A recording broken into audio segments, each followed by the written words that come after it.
All right, get those passports ready. Looks like you guys are all set for some awesome travel adventures.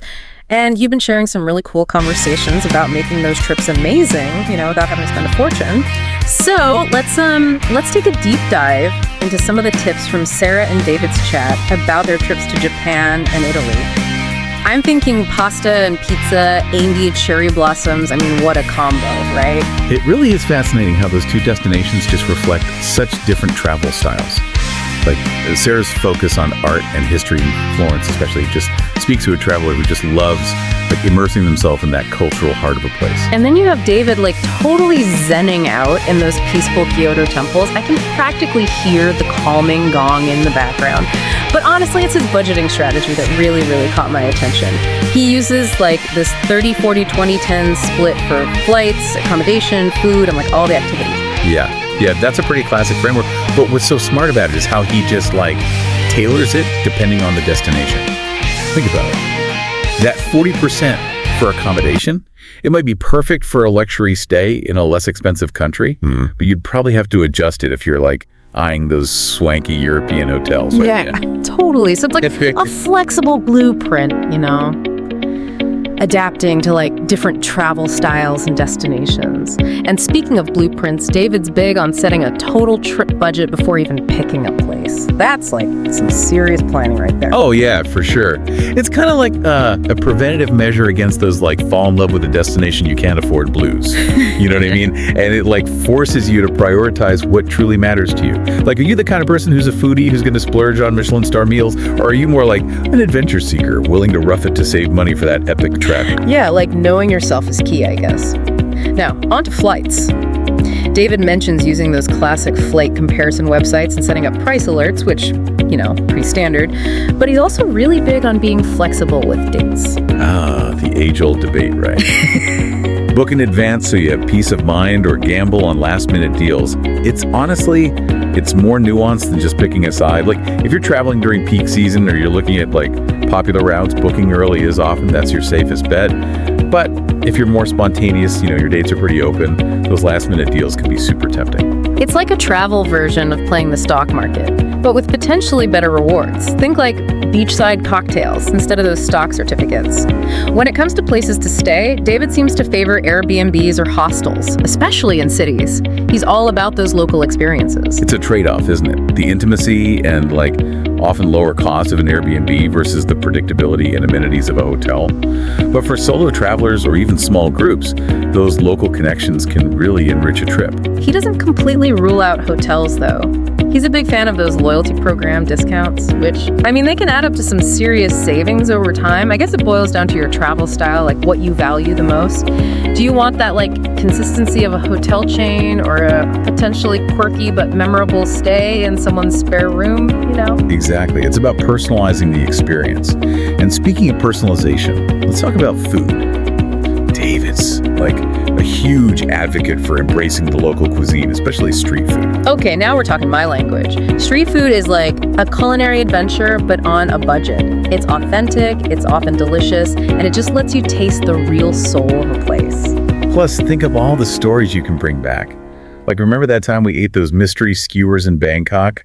It beats a souvenir keychain any day. Oh, absolutely. But amidst all this culinary exploration, David keeps his budget in check with apps like Trail Wallet or Travel Mapper. It's real-time expense tracking. How cool is that? Yeah. It's like having a financial guardian angel on your shoulder, just gently reminding you, maybe skip that third gelato today. But seriously, these apps are invaluable for staying within budget, especially when you're tempted by all those delicious distractions. Right, no more scribbling your expenses down on napkins, right? I'm sold. Yeah. Yeah. And I love how David really emphasizes prioritizing experiences over material purchases. It's memories over t-shirts.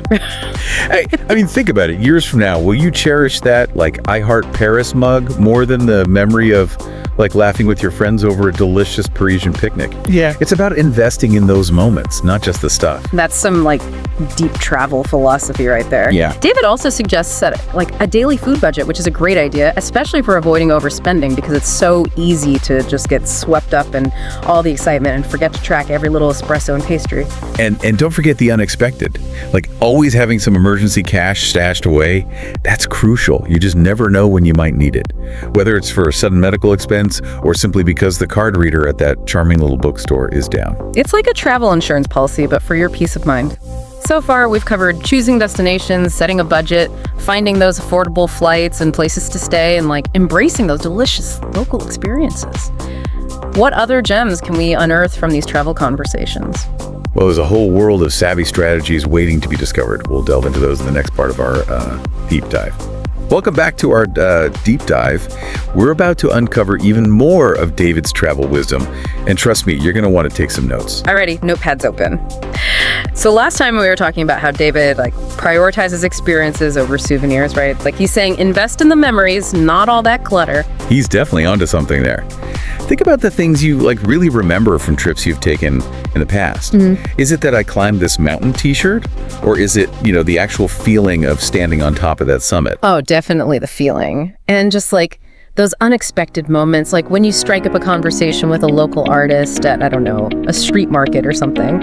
And speaking of which, David actually talks about connecting with locals as a way to unlock those, hidden gems of a destination. It's the difference between just visiting a place and really experiencing it, Locals, they can offer you insights that you would never find in any guidebook. I don't know, from the best hole-in-the-wall restaurants to maybe unique cultural events that most tourists just completely miss. Okay, so that sounds great and all, but how do you actually go about connecting with locals? It's not like I can just walk up to someone and be like, hey, tell me all your secrets. Well, it doesn't have to be that direct. I mean, it can be as simple as chatting with the barista at a cafe or asking your Airbnb host for, some recommendations, or even joining a local walking tour. Oh, and what about social media? I feel like travel forums and Facebook groups can be absolute gold mines for connecting with locals and just getting those insider tips. Absolutely. There's a whole online community of people dedicated to sharing those authentic travel experiences. It's like having this global network of friends who are just eager to show you the best of their city. Now, let's shift gears a little bit, okay? Let's talk about something a bit more practical that David always emphasizes, and that's keeping some emergency cash on hand. Yeah, that might seem obvious, but it's so easy to forget in all the excitement of planning, Yeah. I've definitely been in situations where my card just didn't work, or a small shop only took cash. Yeah, it's those just in case scenarios that you don't want to be caught unprepared for. Having even just a small stash of the local currency could be a lifesaver. Yeah. Especially in more remote areas, or if you encounter any, unforeseen hiccups. Totally. I always tuck away a few bills in a secret compartment in my wallet just for peace of mind. Smart. Speaking of peace of mind, let's talk about packing. We all know the struggle of trying to cram our entire wardrobe into a suitcase, right? Oh yeah, tell me about it. Packing light. It's an art form in and of itself. The key is to pack strategically and prioritize versatile items that you can mix and match. Think neutral colors, lightweight fabrics that won't wrinkle easily. So it's all about planning ahead, being selective about what you bring, and no more tossing in that just-in-case outfit that you never end up wearing. Exactly. And remember, you can always just do laundry while you're traveling. Most accommodations, they offer laundry facilities, or there's probably a laundromat nearby. No need to overpack. That's a great reminder. I tend to overpack, thinking I need, a different outfit for every single occasion, but in reality, I end up wearing the same few comfortable pieces anyway. Exactly. And the less you pack, honestly, the easier it is to navigate those airports, train stations, and let's not forget those cobblestone streets. Plus, you'll have more room in your luggage for souvenirs or those treasures you might find along the way, right? Speaking of souvenirs, how do you balance bringing back, those special mementos while still sticking to your budget? I'm always so tempted to just buy everything. I hear you. It's easy to get caught up in that souvenir frenzy. My advice is to be mindful of your purchases and prioritize, quality over quantity.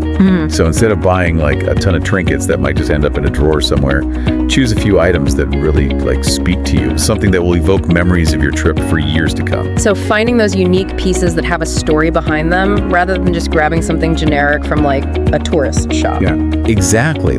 Consider supporting local artisans or buying, handmade crafts.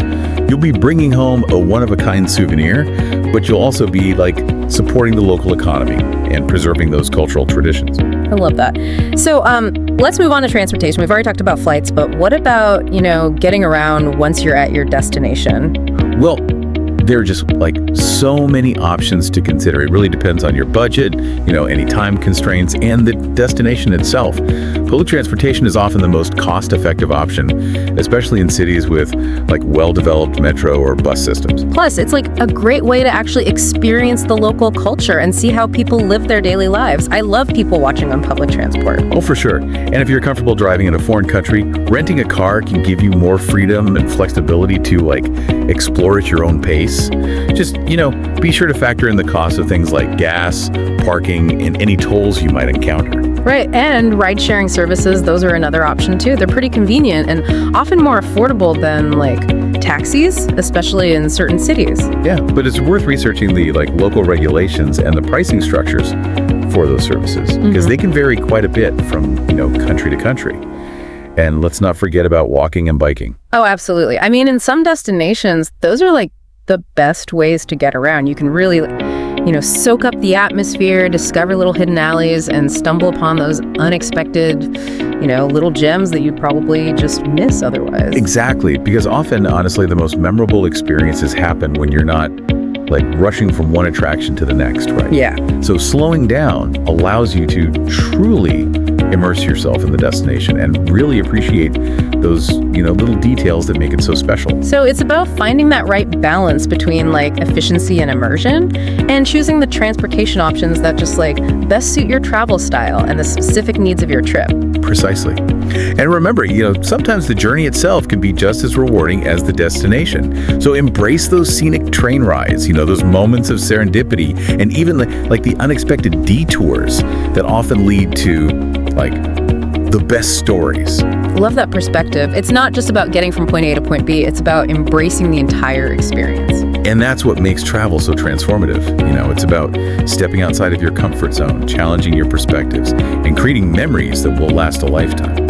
Speaking of those transformative experiences, let's talk about travel insurance. It's one of those things that's easy to overlook, but it can be an absolute lifesaver in unexpected situations. Oh, absolutely. Travel insurance basically provides that financial protection in case of medical emergencies or flight cancellations or lost luggage or, any other unforeseen circumstances that could really disrupt your trip and just incur some significant costs. Yeah, it's having a safety net for those, what if moments that we would rather not think about but just need to be prepared for. Exactly. And while we hope you never have to use it, having travel insurance provides that peace of mind, knowing that you're protected, just in case something unexpected happens. So how do you choose the right travel insurance policy for your needs? Well, it's important to, do some research on the different providers and compare all those coverage options to find a policy that best suits, your travel style and the specific risks you might encounter on your trip. So it's not a one-size-fits-all situation? Not at all. Factors to consider include your destination, the length of your trip, the activities you have planned, your age, and any, pre-existing medical conditions. Sounds like there's a lot to think about. Any tips for navigating the world of travel insurance? Yeah, absolutely. I would say start by assessing your individual needs and the level of coverage that you're comfortable with. Read those policy documents really carefully, paying close attention to any, exclusions or limitations, and don't hesitate to ask questions if, anything is unclear. It's like anything else in life. Knowledge is power, right? Exactly. And remember, investing in travel insurance, it's a small price to pay for the, peace of mind it provides, allowing you to really focus on enjoying your trip to the fullest.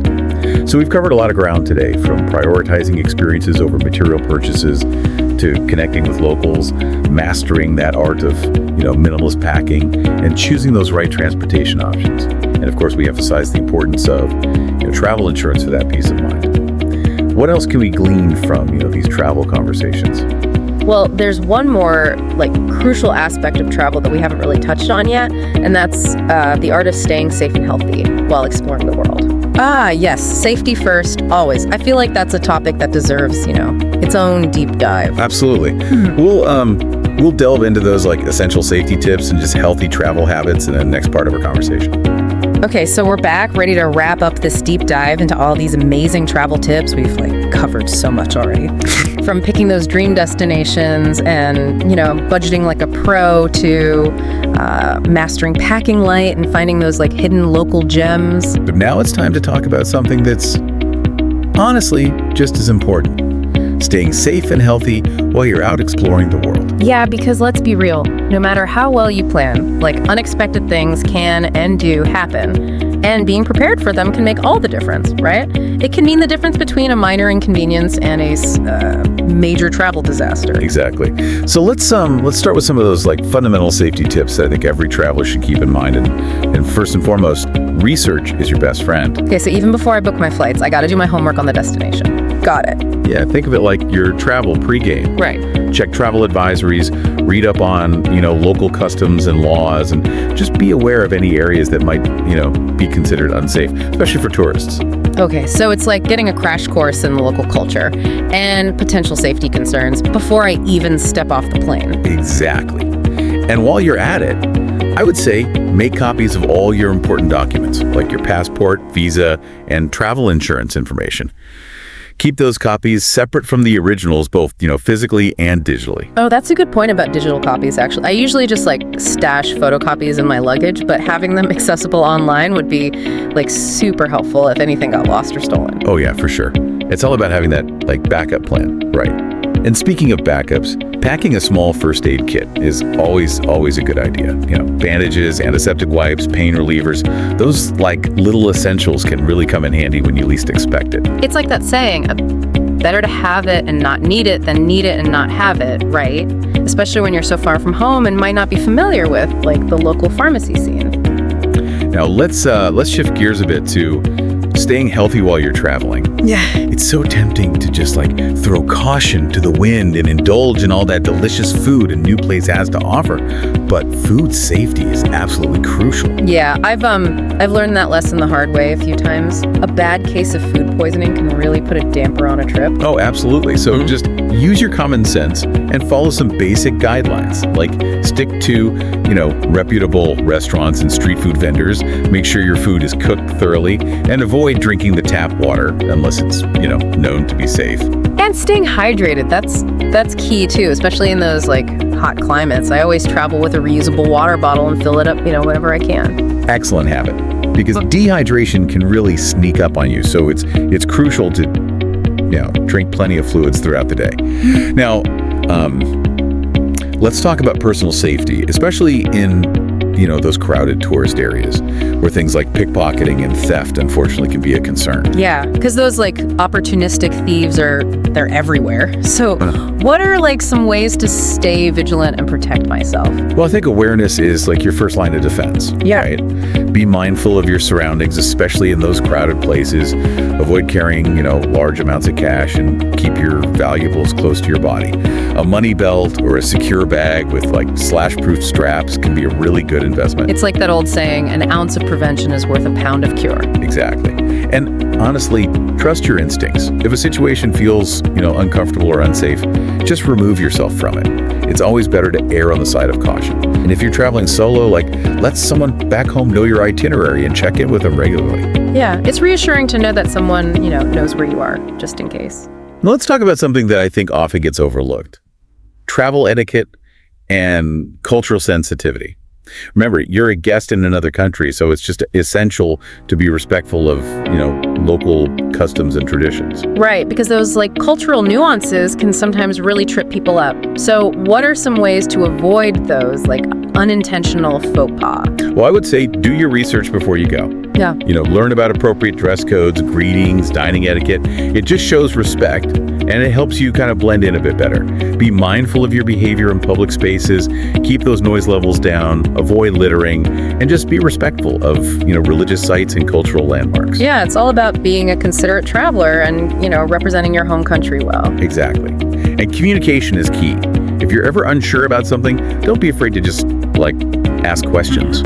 Locals are usually more than happy to, share their culture and insights with curious and respectful visitors. I love that. It's like a cultural exchange, right? Okay, so before we wrap up, I want to touch on something that's become increasingly important to me, and that's sustainable travel. It's about minimizing our impact on the environment and supporting local communities. You got it. It's about making those conscious choices that benefit both, the planet and the people who call these destinations home. So, what are some practical ways we can all, make our travels more sustainable? Oh, there are so many things we can do. Choose eco-friendly accommodations, reduce our plastic consumption, support local businesses and artisans, respect wildlife and their habitats, and maybe consider, those alternative modes of transportation that minimize our carbon footprint. It sounds like it's all about making those small changes that add up to a bigger impact over time. Exactly. Even simple actions like carrying that reusable water bottle, refusing those, single-use plastics, or maybe choosing to walk or bike instead of taking a taxi can, they can make a real difference. Well, it seems like we've reached the end of our travel deep dive. We've explored everything from choosing destinations and, budgeting like a pro to packing tips, safety precautions, cultural etiquette, and even sustainable travel practices. Yeah, we've uncovered a treasure trove of insights from Sarah and David's, travel conversations.